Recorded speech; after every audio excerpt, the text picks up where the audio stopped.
Kim de Vos, welcome. All Welcome. the way from Thanks for the Belgium invite. to the Netherlands. Thank you for joining us. Thanks for the invite. And we have quite a crowd today, so we're especially looking forward to your questions.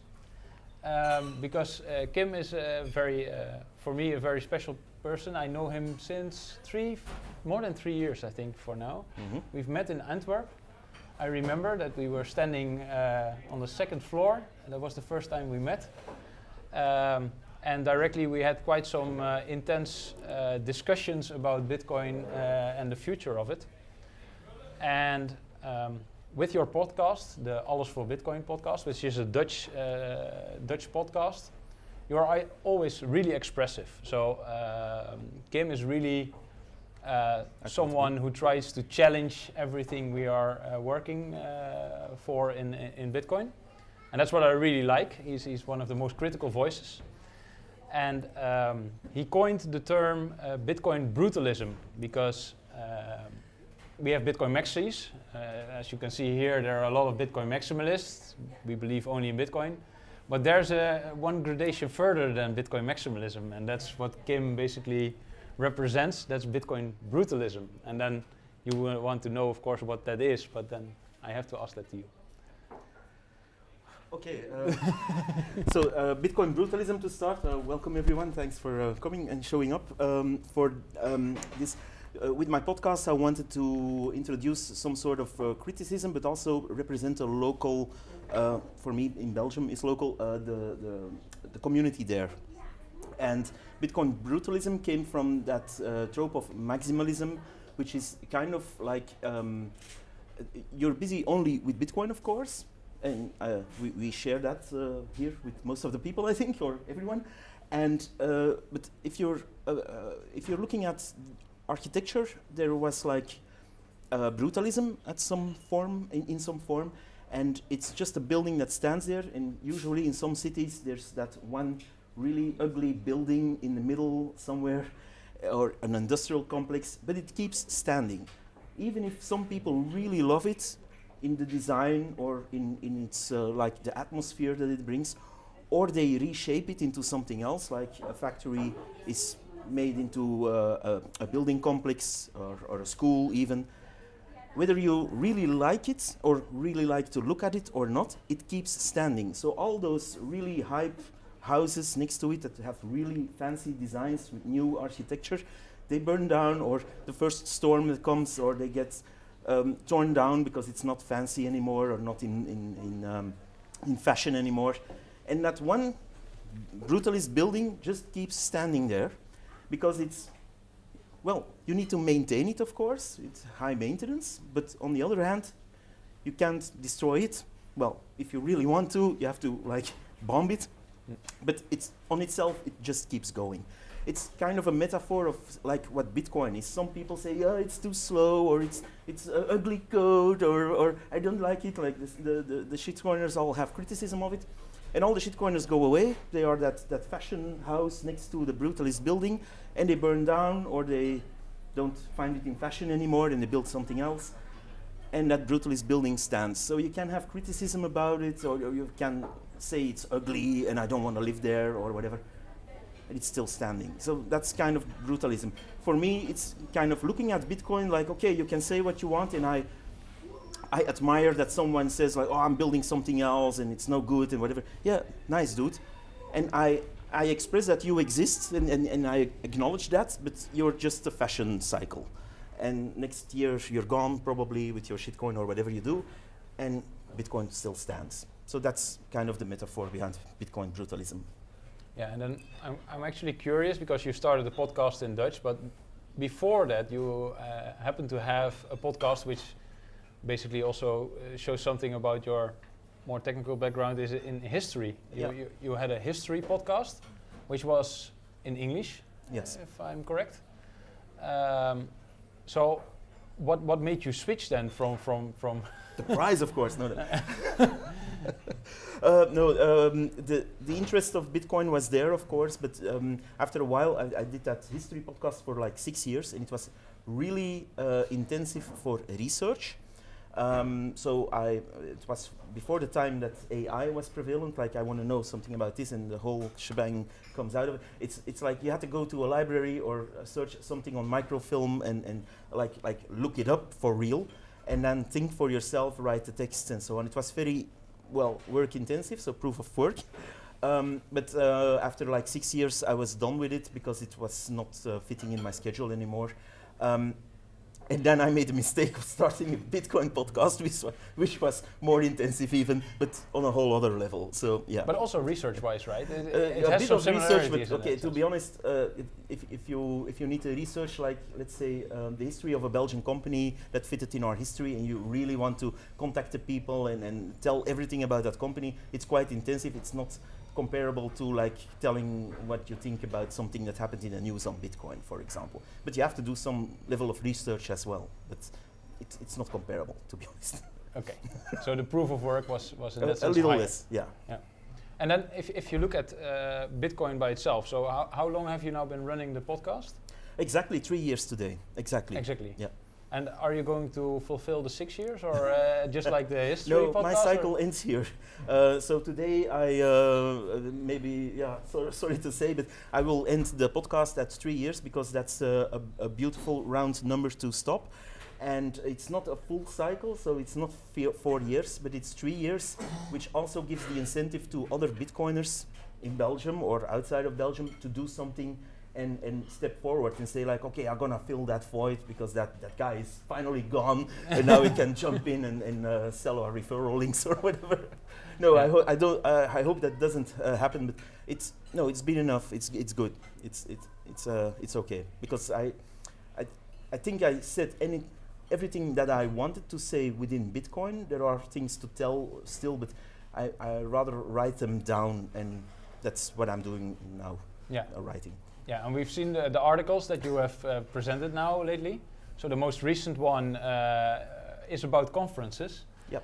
And actually, that one is also really interesting. And I think that's a bit about Thank you. The generic direction that we see in Bitcoin. Bitcoin is maturing. It's a broader group of people. It's becoming more corporate. So what do you think where this is going? Because if you look at 3 years ago when you started your podcast, it was a super niche thing. It was a bit defund the state, anti-government.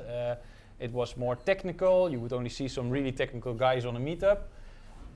And now we see it becoming more and more mainstream. What is your feel where we are going, and is this the right direction? Any direction will be right because Bitcoin brutalism, so it will keep standing. But for conferences specifically, I think we will see some really big shifts. If you see right now, a conference is a mixture of people who are part of the community and come there and visit there and try to get free tickets. And then you have the corporate people, the people who are in the VIP room and they are going out and doing their whole circus. They even have their own bands now to kill some boredom or whatever they do. But it's beautiful to see that this is kind of a mix between the grassroots movement, so to speak, and the corporation movement. The people that are, well, let's say it like it is, Wall Street people and presenting other interests. And I think that will need soft, definitely not a hard fork, but a soft fork, where we soft fork the conferences between like grassroots movements and the corporate guys who present their new logo for their business to their Wall Street friends. I think that's the way it will go because they're the ones with the budgets to do all that stuff.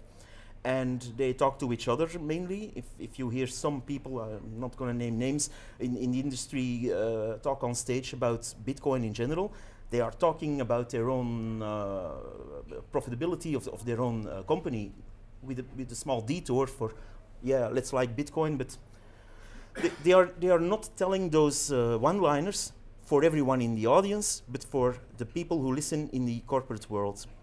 And they want to attract big capital, which is natural, of course. And then you see the other people that paid a full entrance fee just to hear the same one-liners over and over again from the same 10 people. So I suggest those 10 people talk to each other and that we do something else, like having a fun holiday somewhere without people on stage. for example. Well, what do you think where this is in that sense going? So you are basically saying I step back from the podcast scene, let's say, in Belgium itself. Are you going to stay in Belgium, or are you planning to move out? What do you personally see fit in that sense? Because you see this movement drifting away a bit. Where is your sense of being in that sense?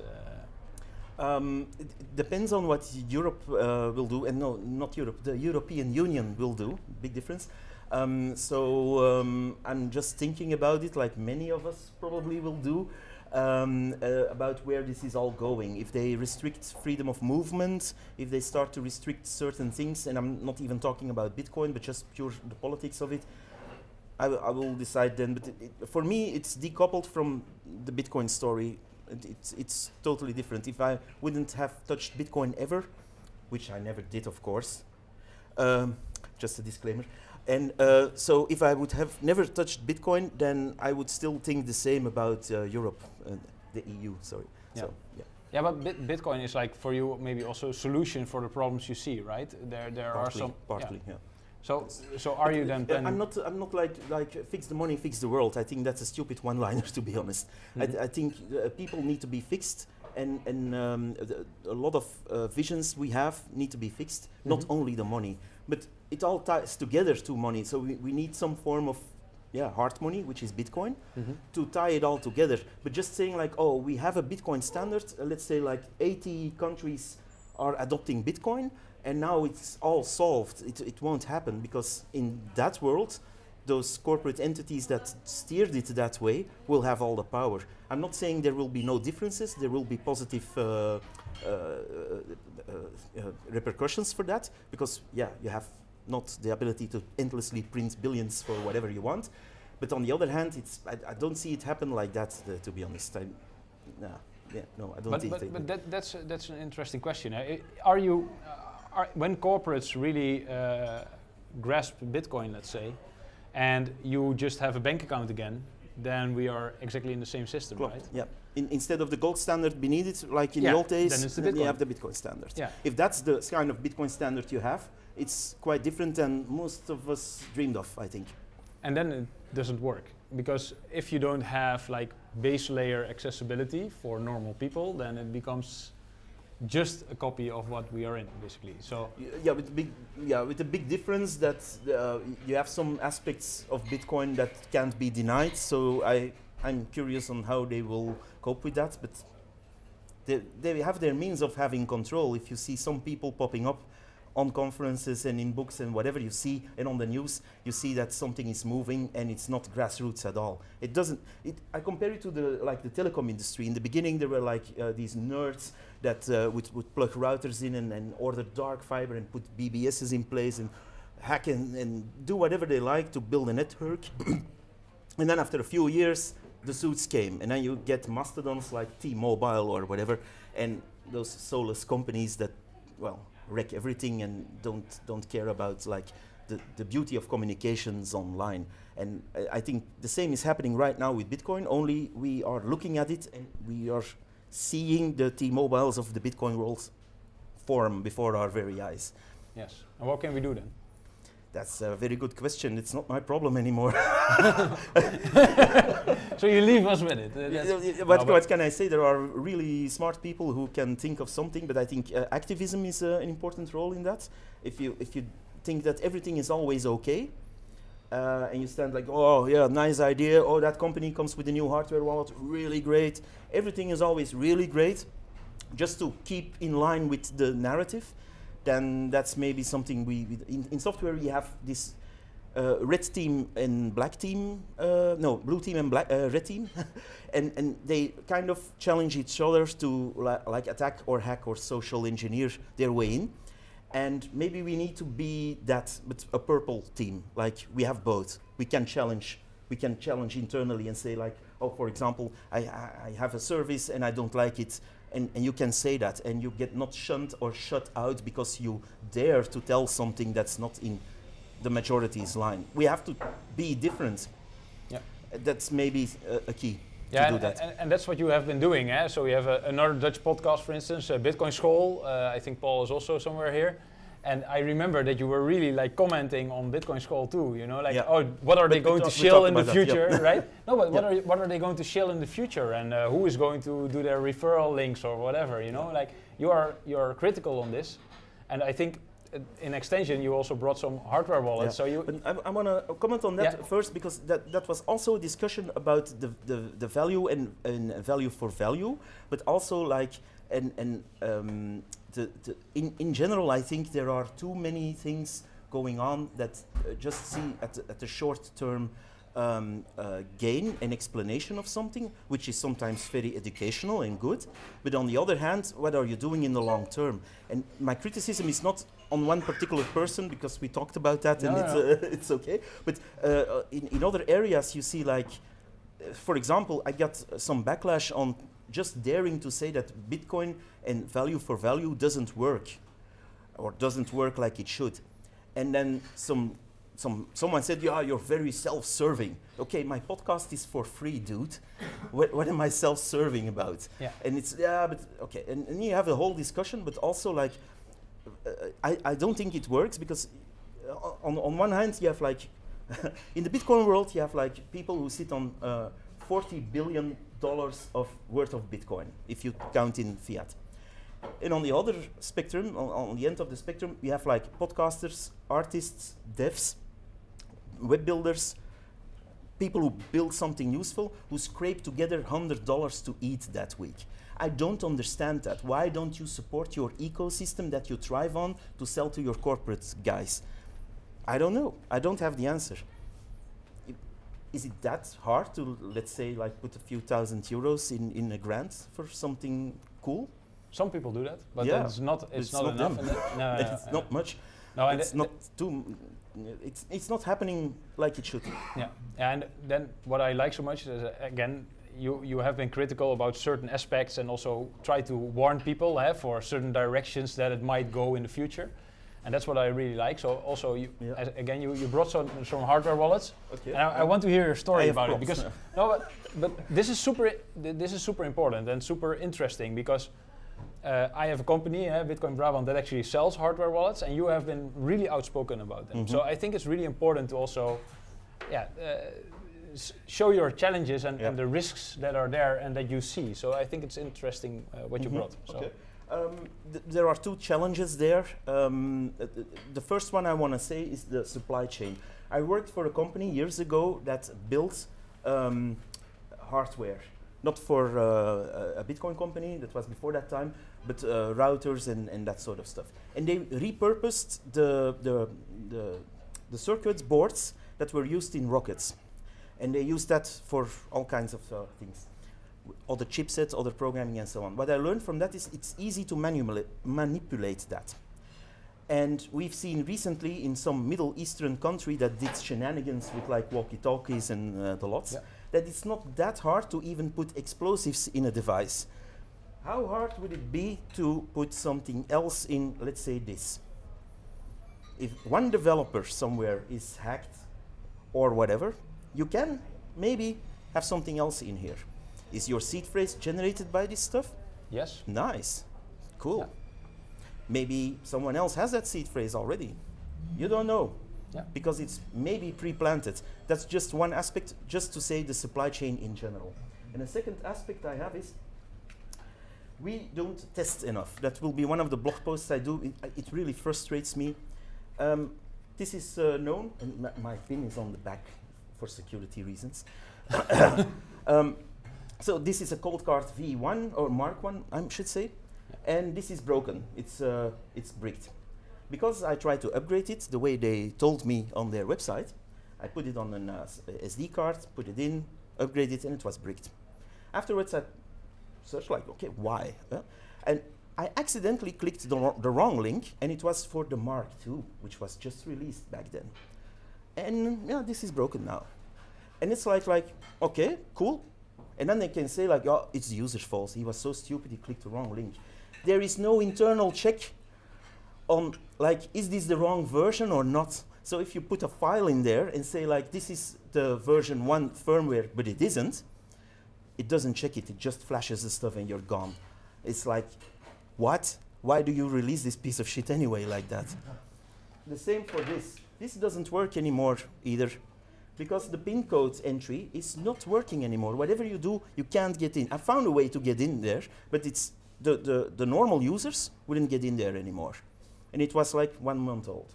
And then you can say, you did some really strange stuff with it. No, I just used it like anyone, like just see my addresses and whatever. So it's just one aspect, like we don't test enough, and we put out toy-grade stuff that's from a dodgy supply chain.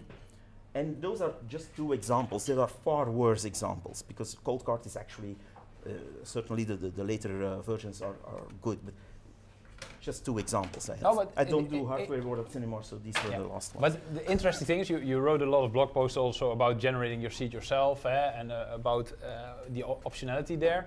The interesting thing is like there are indeed risks. If you use one specific device, you have your seed generated by this specific device. Who knows 100% sure that when you generate this seed that it's actually random enough? Mm-hmm. That's one of the core questions we recently still see popping up. Mm-hmm. So how can you mitigate that then? If you are that risk averse, let's say. Well, there is I'm building a randomizer tool which is free and open source, so anyone can see if there is no shenanigans in there. And it's like you have these levels of entropy, and there are all kinds of ways to do that, but there is the Shannon formula of entropy, and it was invented in the 1930s by a gentleman, which last name was Shannon, and he invented a formula to calculate, like, okay, if you roll a dice 2 times, what kind of entropy grade is that with the whole formula, which isn't much, of course. 2 dice rolls is nothing, and you can measure it, and those things are not always up to par. But if you take a lot of entropy data, like from Cloudflare has this cool lava lamp system where they scan lava lamps and then it gets used as entropy input, that's beautiful. But we can use that as well. And that's what I made. So, and I also used like something very random that we only have in Belgium, sorry. That's the Brussels Central Station arrival times of the trains. It's so random that I added that entropy on top of that. So it's so random, you cannot mess with that. So, is it on the second then, or is it on the hour? Or no, it's on the millisecond. Yeah. They are so precise. I tried it with a Japanese train station, but it didn't work. It was too low entropy. Yeah. The Belgians are really cool in generating entropy. But there are like 9 sources of that, and you can switch between all those sources, and they go from rather low entropy with a few dice rolls to really high, and you can salt it and whatever. You can build something like that, and there are probably real coders, because I'm not a coder, I'm just vibe coding this stuff, but there are real coders who can think of much more advanced stuff to do, verifiable and whatever you like. Yeah. And then currently, of course, what you can do is indeed not use one device, but for instance use multiple devices, so then you have more entropy in your seed generation. If you use multiple, like a multisig, or in that sense, you indeed roll a dice.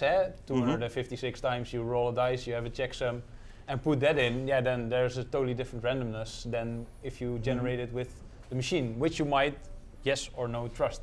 That's the question. Also about a multisig, it becomes rather complex, and that's a whole discussion as well. So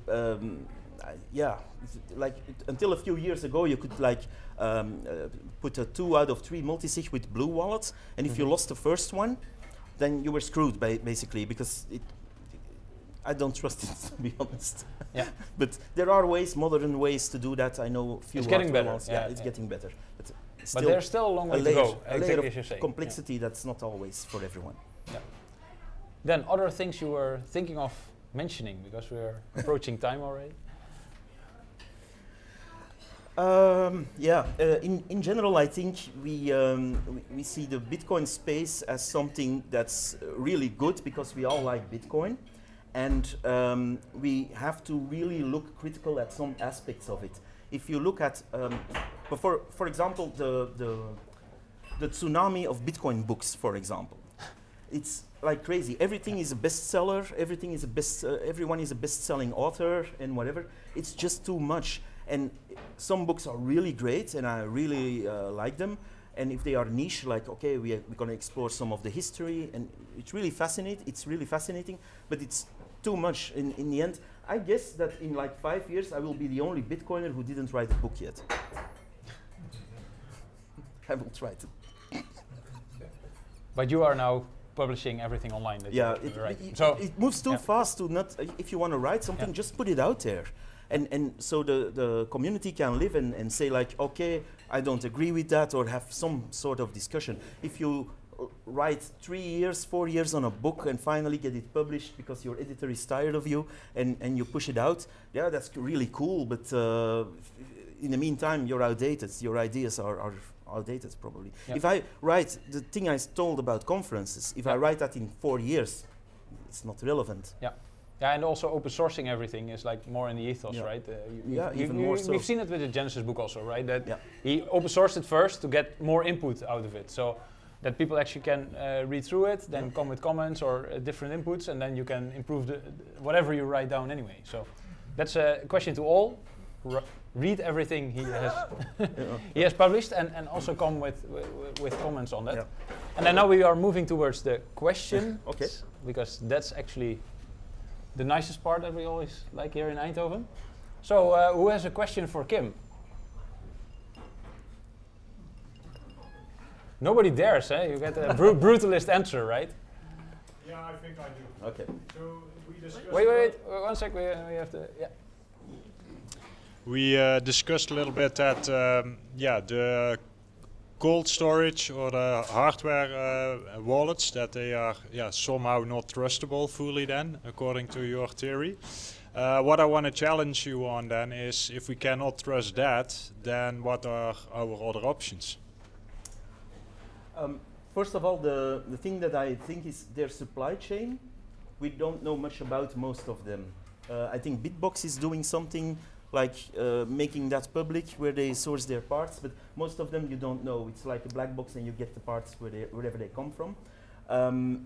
Second of all, we can do something ourselves by, if it's purely cold storage, I challenge you, like, why do you need this anyway? If you just put Bitcoin away and never sell, why do you have this to sign like 100 transactions a day? I don't know. It makes it easy. If you plug that in, or you sign on your phone with it, it stores your keys, of course. But in general, if you just have a list of addresses from your wallet that you generated with good entropy yourself, I don't see the problem, actually. But it's more advanced. I think that's the critical thing here, is that how do you get someone that's not as technically capable to do what you are just explaining in a different way, and what is the chance that there are mistakes being made?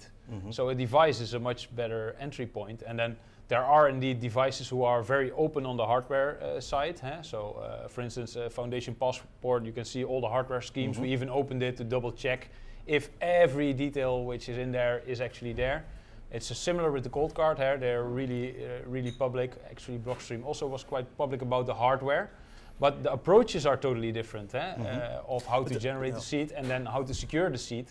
And I think these are main questions that you always have, is that how much, because you indeed put your trust in the device, do you really trust it? And that's the question. But if you know which chip is somewhere in here, a secure chip, and you know, that company made it, you don't know much about the real supply chain. That's what I'm... It's not enough to know what hardware is, but you cannot follow the camera live with every chip, of course. It's like... But entropy is really... if we invent some way to have really good entropy input, not by the user, but by, let's say, playing cards or whatever you want to use, dice, anything. It cannot be that hard to make a good interface for it, that people, average non-technical people, can just use it. It's not that difficult. But of course there's no business in that, because if you make that, you're not going to earn much money. So there's much more money in selling 1 million of these. And that's good. Anyone can make money, I think. But there is a possibility that at some point a device that indeed didn't have enough randomness, and we've seen it in the past with Android, an Android random number generator that was being used for a software wallet on your phone, that was not using sufficient entropy, and at some point all these wallets were getting drained because the randomness was not random enough, and then these seeds are indeed taken because it wasn't random enough. So there's always a risk there. Yeah. And I think it's a viable thing to mention, that people should be aware that there is a risk because you put the trust in a single device. Yeah. It's a good question. Thank you.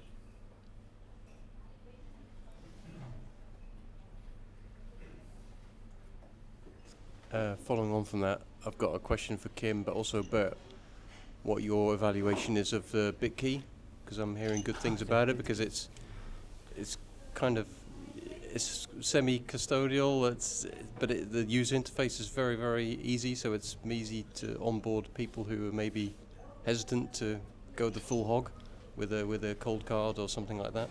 So have you looked at it? Have you got any evaluation on it already?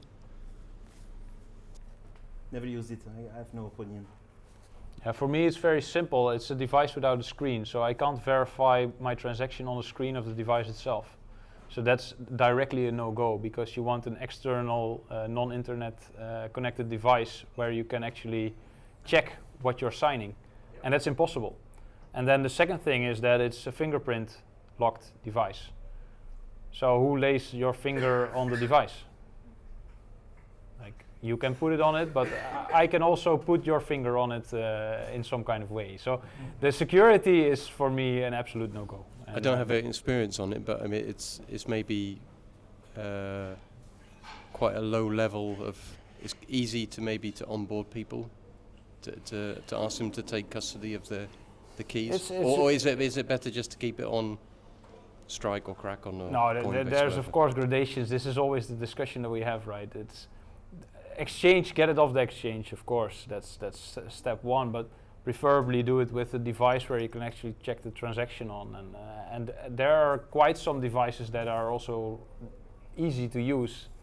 I think BitKey is not the right device as a starting point, in my opinion. But that's how I look at it from my perspective, as you just heard.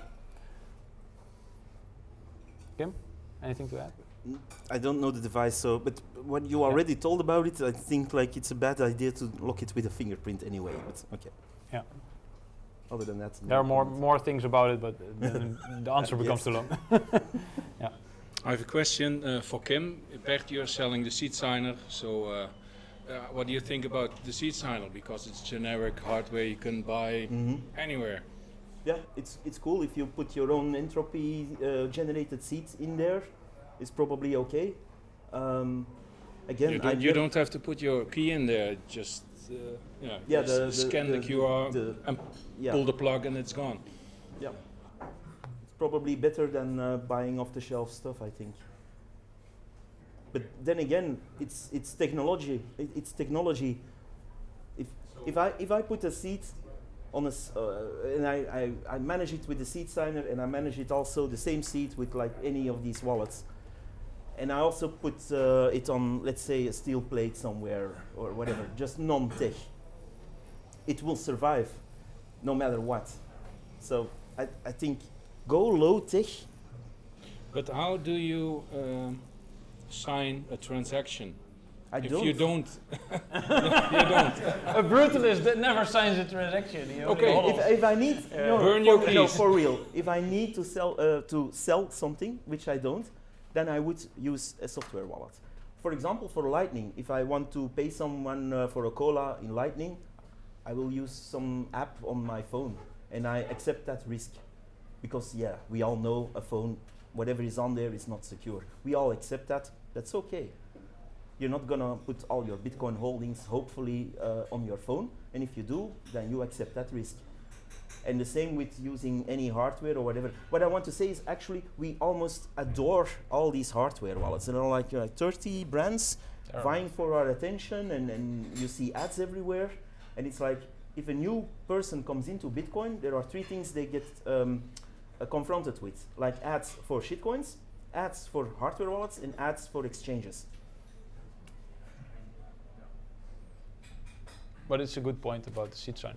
This is all trade-offs. So the trade-off really is, like as you just mentioned, the seed signer never secures or saves your seed. Now there are people who prefer that are actually doing regular transactions to actually not have to grab their cold storage QR code somewhere, grab it every time, then scan it, and then sign a transaction. No, they prefer to have a device where actually the seed is secured on, relatively secured on, and then they can sign regularly. So it really depends on the kind of user. And as Kim is saying, yeah, I'm really into cold storage.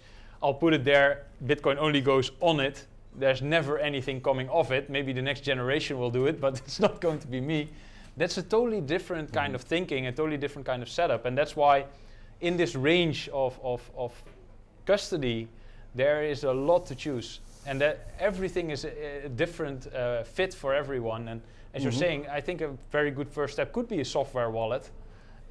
You don't directly have to, first step can be a software wallet, and then after that you can go to a hardware wallet, and then maybe you go to a multi-sig in the longer term.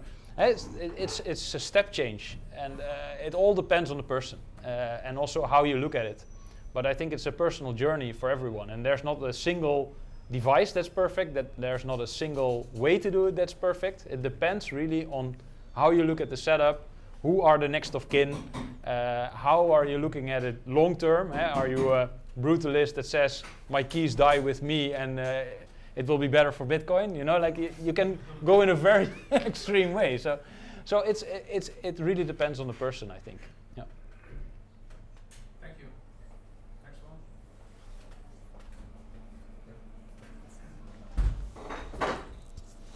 one. Thanks for the enlightenment for now. The major question that I have as a brutalist, you said that the building that you're building are maintaining for hundreds of years. Aren't you afraid that the fundament will rock as corporate is slowly taking over everything within Bitcoin range? No, they are taking over the rhetoric, and they will dress up the building really nice with plants and graffiti and whatever they want to put on there to dress it up, their colors, their color scheme even. And then they say like, oh, that's actually our building. But the building doesn't change actually. So, but depends on who's willing to live in it, of course.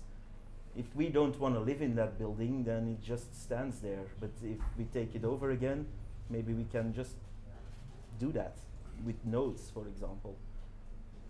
But slowly you can see that the banks or anything on corporate level is moving in. Yes, as they right are to do so. investing more in the development of Bitcoin or the platform itself. No, they are not investing; they are buying actually, and that's the problem. Actually, they just buy Bitcoin, but there is no second Michael Saylor. There is no second best, but there's also no second Michael Saylor. Like there is no one on that level of buying of Bitcoin, and that on itself will solve one way or another. So either there will be more like people on that level buying Bitcoin on that amount of money with borrowed Wall Street money or whatever they have, or it will totally flip the other side. And I cannot tell you because that's still busy now, but I find it really strange that no second Michael Saylor stood up by now. If I am in an environment like a Wall Street environment and I see someone go into a new market and he buys up and he buys up by the billions, am I just, and I'm sitting on those billions as well, am I just sitting by and just saying like, oh, that's nice, that's a cool asset, but I won't touch it? That's strange. If you discover gold in a river tomorrow, sure as hell some other people will come to that river. It's strange. I don't have the answer there, but it's just a strange observation. So there is really something, yeah, of course banks and so on, and there are hedge funds buying in, but not at that level, not at all. Not on development level.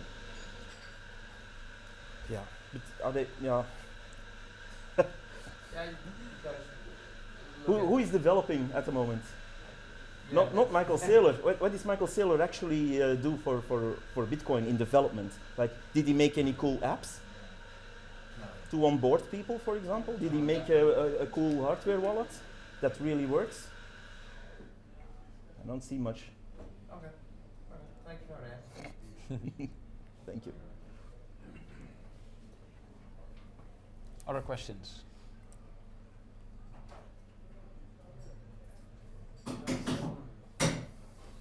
Nice.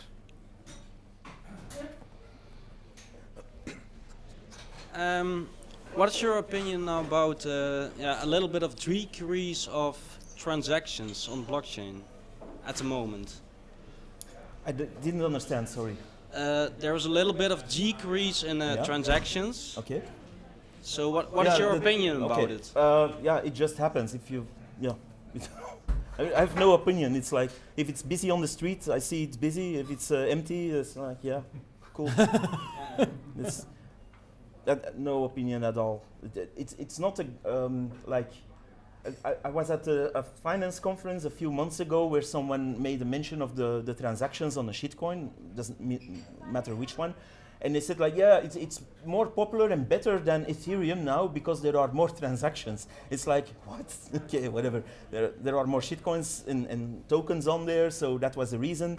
And you have to discuss about that. But if temporarily Bitcoin's settlement layer is less used for some reason and the mempool is almost empty, cool. Then I can do maybe cheap transactions if you need to consolidate anything. For those who need that. I need it, yeah. Yeah, cool.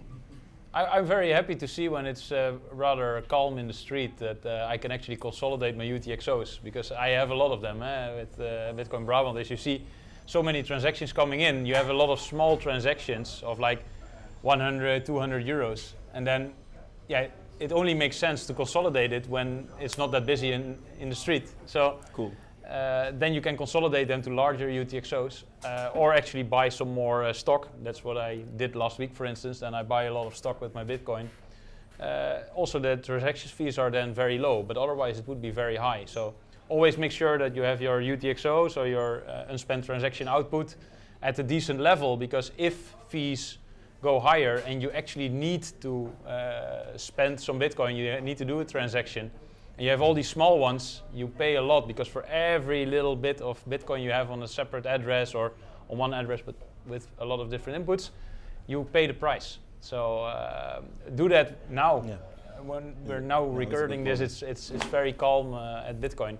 So make sure that you have nice size, like 1 million sats or something, UTXO size, that you can actually save for long term, not make them too small. Other questions?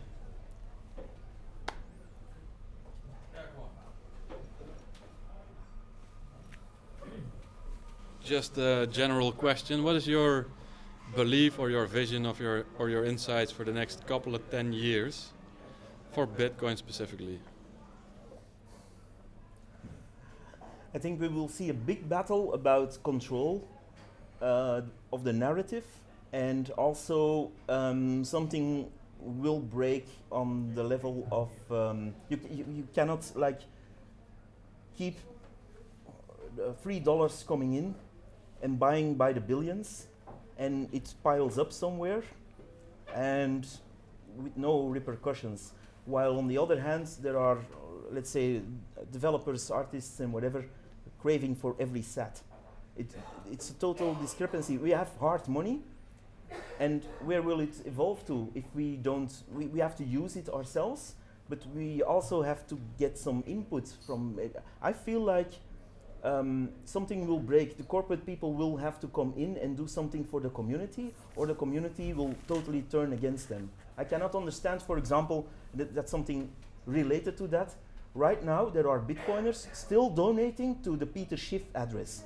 Like he has this Bitcoin reserves stuff that he put on Twitter.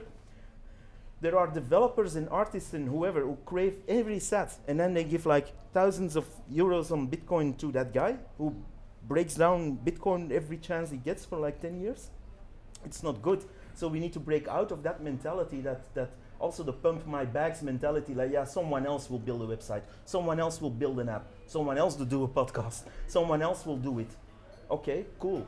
Not here, no criticism to this crowd, because you're all Bitcoiners and you show up. But there are many people like, yeah, is the price up? Yeah, pump my bags, man. Oh, education is really important, good podcast.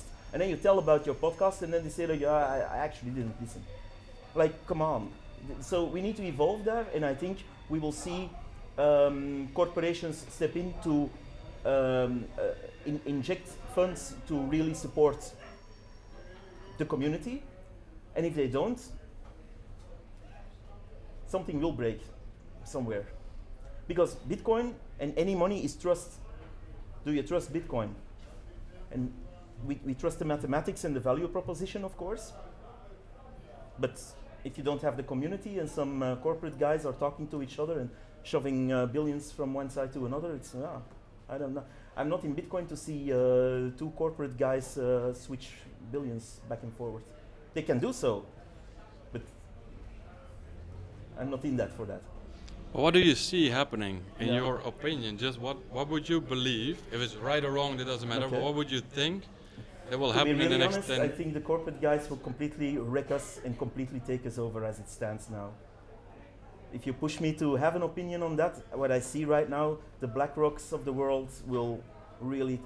Half of those devices are made with chips owned by BlackRock companies. It's not that difficult because they own half the world, but okay. It's just something to think about. No, I Something share bad that will opinion. I share that opinion. I think they will grab more and more control, and the community is just a dress up at the conferences. And would you see it as maybe a way to truly change it into a store of value asset only, so that they can actually let a relief on the housing, because people don't need Bitcoin to eat, they don't need Bitcoin to live. The same with gold. It's a great store of value because they can push it as high and as much as I want into it, because nobody actually needs it in the end of the day. And do you maybe think it's going that way? Is that what you mean? Or Yes. well, corporates taking it over? Yes. I think it's That's the if direction. we don't do anything. We discussed this outside. This is actually interesting. So there's a nice picture of Eric Voskuil, which we all already discussed outside. And this is about the step change of the future of Bitcoin. And I've presented this also in Antwerp at the conference. And it's very simple. Currently, we're still like end of honeymoon phase. You know, we are dancing with the corporate, and we are enjoying, both of us, the same Bitcoin. And it looks like it's still the same Bitcoin. But very, very fast, Bitcoin is actually becoming impossible to exchange to euros if you have not checked all the boxes and you're full KYC and you actually have your passport. And at some point, they might indeed make it difficult to actually transport your Bitcoin, let's say, into the system that is owned by the current system. So you will get a split, and then from that point on, it's like you have white market Bitcoin, which is full KYC, and you can only transfer through other parties that are also checkmarked as okay, and you get black market Bitcoin. And that's where then the fight happens. But the fight then is not that much on, because Bitcoin still works also in the black market, that's not a problem. It will still go on, but then in the next decade or so, at some point there will be a point where actually the ones that are doing the transactions, which are both the nodes for the verification, but also the miners that select the transactions, in whose hands are they? Because if all the miners are indeed owned by the corporates, they will say, okay, this transaction can go through, but this black market transaction, we are not going to transfer it anymore, because we have full control over the stack of the mining. And that's the public versus the state graph, which you then see at the end. That's where the end game will play out. It will be the individual versus the state on the mining level. And that's where it looks like it's indeed heading. And yeah, that's how I see it for the future, and that's also something that I think we are on quite the same line on for the long term. So that does not say that for the next decade we will still move very nicely as a store of value indeed, and it will all be very positive, but at some point this has to happen, let's say, this struggle between the individual and the state. Yeah.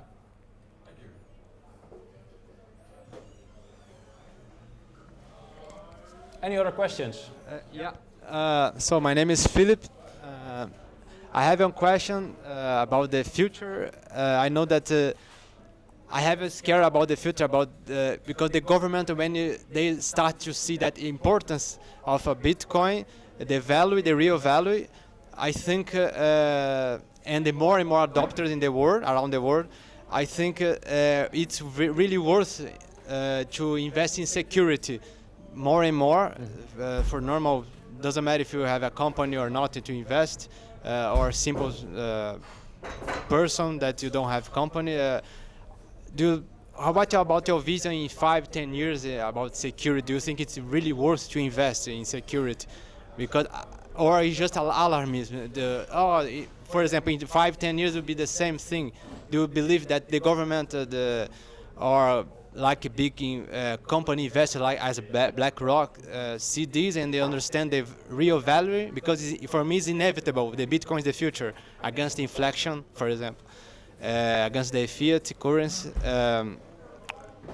What's your vision about the future, about this? Do you think I think that I worry about this for the future and protect my coins as much as possible, or just alarmism? Security is always important, even whether the government comes after you or not for whatever reason. So take it always seriously. That's my opinion on that. I don't have any vision on the future of that because then I have to like predict what's going to happen there. I think in Europe it will get a bit worse if you ask my opinion on that. We already see that. But also there it will be a pendulum that swings back and forward. If they go totalitarian, then they need a total control coin, which is a CDBC or CBDC, whatever. And will all people like that? Probably they will get nudged to that. But in the meanwhile, we sit on our Bitcoin, and if it's secured, it's cool. But don't hold your breath. I think it will take a while. Like you have to look at Bitcoin multi-generationally. Yeah?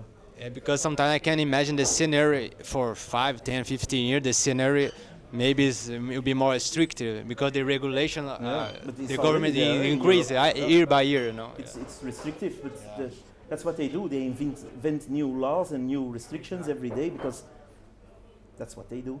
Yeah. It's the game also for security, as you're saying, longer into the future. Now we have, for instance, Taproot. With Taproot, in that sense, you have a bit more privacy on a transaction level. So if you are starting to use Taproot, it might be an advantage. Also, Bitcoin will keep on developing. The BitDevs on that side, they try to input more privacy into Bitcoin. It's very important going to the future, and that is going to happen. So we are, of course, then going to upgrade our key schemes. We are going to upgrade the way we transact, the privacy that is going to happen on Bitcoin. So we will see this struggle on multiple sides. And security-wise, this, of course, means that as we see development on the security part, it will only become different and very much, I think, more secure even than it is currently. We have discussed quite some risks already, and through time we will see what really works.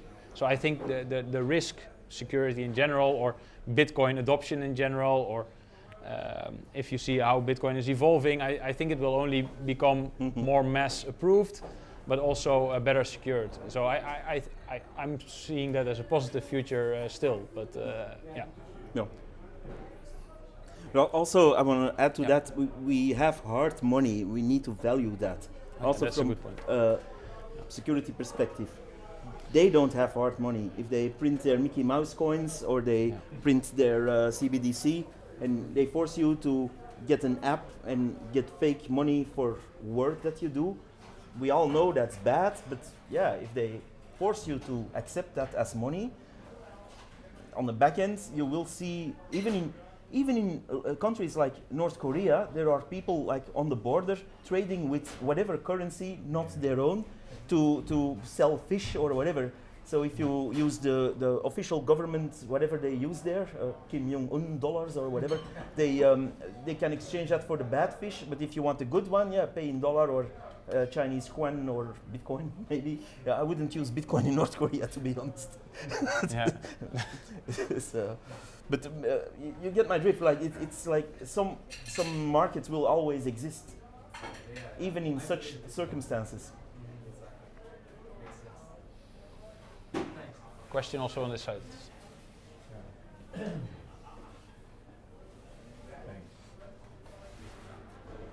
I follow the Americans at the moment, Senator Lemons and those people. And you see now that, let's say, they will not sell the bitcoins they have, about 200,000. Don't you think this, when, let's say, the US will make the first step to buy what they have promised, to have this reserve, what they want to build up? But the only thing is what they say, it must not cost money. They can sell the gold and buy because they say that the Bitcoin is not a security but more a commodity, like gold.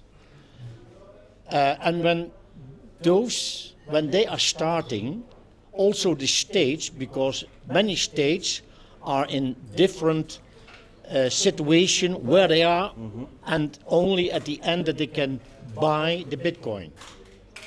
When this will happen, don't you think that then, which will be enormous improvement for the Bitcoin, because then I think also other countries want to have to build up a reserve.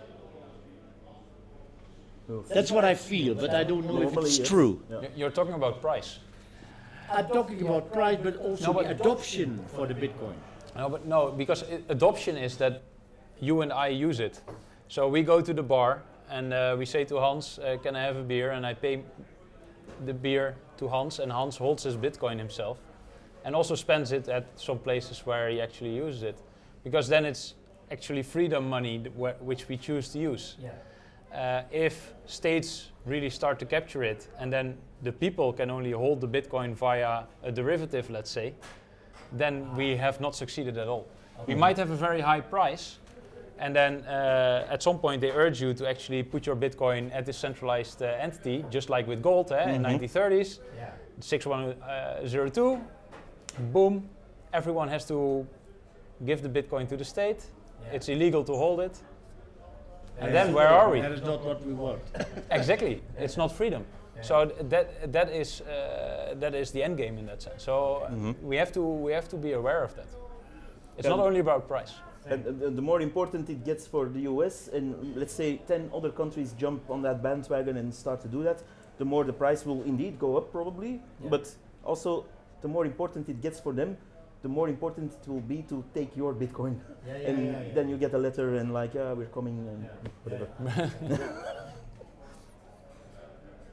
Okay, I think we've had a fat hour, let's say. Thank you all for joining, and give Kim a warm applause because it was exit of the podcast. Thanks, Kim.